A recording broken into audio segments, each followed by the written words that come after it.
today we are looking at the half treble crochet. So if you've seen any of my other videos or any other crochet videos at all, we've got the different levels of height in our stitches. So you'll start with, I suppose, the slip stitch, which is almost flat. Then you've got your double crochet, then your treble crochet, then your double treble crochet. There's other stitches, of course, but these are your core ones that make up almost all patterns. If you look on my other videos, there'll be ones on those stitches individually. So today I just wanted to show you the half treble. So that is between the double crochet and the treble crochet, just to make it even more confusing. So yeah, it just gives you a stitch that's the height halfway between those two. So I've already done a few rows just to show you how it actually looks. It's a really nice effect, a little different to a single or a double or a treble, and it just gives it another look, something to play around with. So we're just going to chain 2 there and turn the work. That doesn't count as our first stitch. So we're going to yarn over and go into that first stitch from the row below. Just remember, our chains don't count as a stitch. So like I said, we're going to yarn over the hook there, so you've got 2 on your hook. We're going to go into that first stitch, make sure you're going through both those loops, the front and the back loop. Grab the yarn from behind and pull it through, so you've got 3. So this is where it changes a little bit. If we were doing a treble, you would yarn over, you'd go through 2, you'd yarn over and go through 2. But as this is a little bit bigger than a double and a little bit shorter than a treble, we're going to cut that in half and we're just going to go through all 3 at once. And that's it, that's the only difference. So let's do that again. So yarn over, go into that next stitch, making sure you're going through both loops, grab the yarn, pull it through, you've got your 3 on your hook there, yarn over and pull through all 3.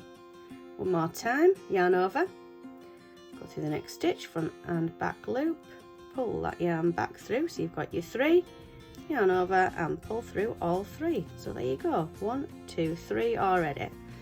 I'll just do a few more just so you can really get the hang of it. There you go, pull it through all 3, yarn over, through all 3. There you go. And I really like this one as well because it works up faster than a double crochet.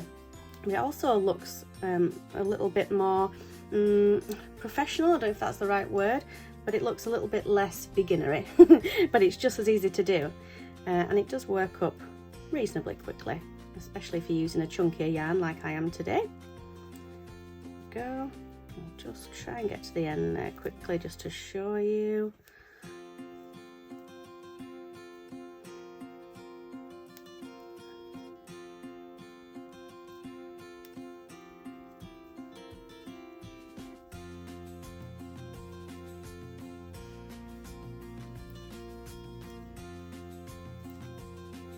And got to the last one there, so I'm just going to yarn over and we're going to go through both loops. A bit trickier at the end, but you get the hang of it the more you do it.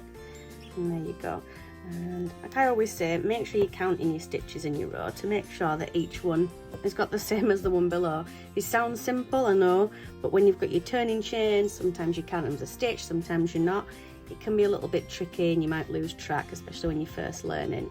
Of course, the other alternative is you use stitch markers, something like this, so you indicate where your first stitch and your last stitch is, so you know when you're coming back the other way and you get back to that last one, you know that that's the last one that you're going to put your stitch into. But it's up to you, you'll find your own way, just try different things, I always say that. And then you'll end up with little pieces like this, and it really makes you feel good when you've created something. So give it a go, try something new today. If you could like and subscribe, I would really appreciate that. That would really help my channel out. And I've also got an Etsy shop if you want to head over there and have a look what I've got. It includes learning how to crochet kits, from little scarves and gloves up to blankets. So great gifts, great things to treat yourself with, but go ahead and check it out. Thanks guys, see you later.